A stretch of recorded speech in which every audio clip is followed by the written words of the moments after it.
কৃষ্ণই যেতিয়া মানে বৃন্দাবন ত্যাগ কৰি মথুৰালৈ গৈছিল, বৃন্দাবন ত্যাগ কৰি যেতিয়া মথুৰালৈ গৈছিল, কৃষ্ণৰ প্ৰতি যিটো অগাধ ভক্তি, এই ভক্তিটো ইজন্মৰ নহয়, পূৰ্বজন্মৰ ভক্তি।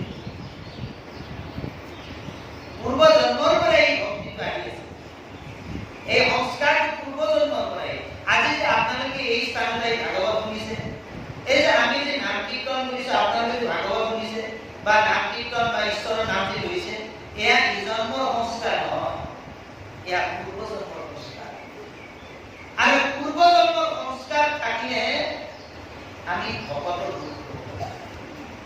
এয়া ইজন্মৰ নহয়, এয়া হৈছে একমাত্ৰ পূৰ্বজন্মৰ সংস্কাৰ। সেইকাৰণে হৈছে পূৰ্ব সংস্কাৰে জীৱে পাপ মাৰি বিকাশ কৰিছে। পূৰ্বৰ যদি সংস্কাৰ আমাৰ নাথাকে জীৱনত, তেনেহ'লে ঈশ্বৰৰ নাম ল'ব নোৱাৰি। সেইকাৰণে পূৰ্ব সংস্কাৰটো লাগে। পূৰ্ব সংস্কাৰৰ কাৰণে এই ভক্তিসকলে উৎসৰাসকলে আজি ভক্তি কৰে।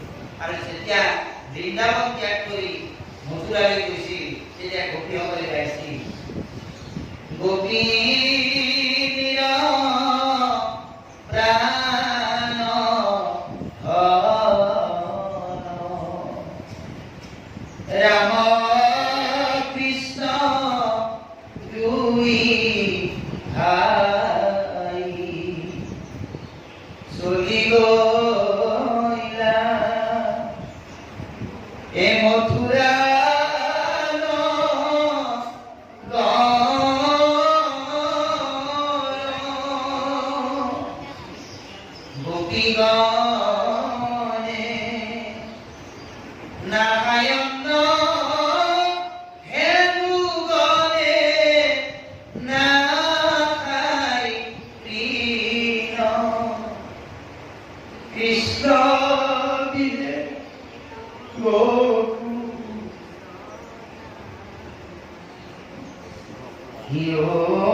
Rama Krishna Dui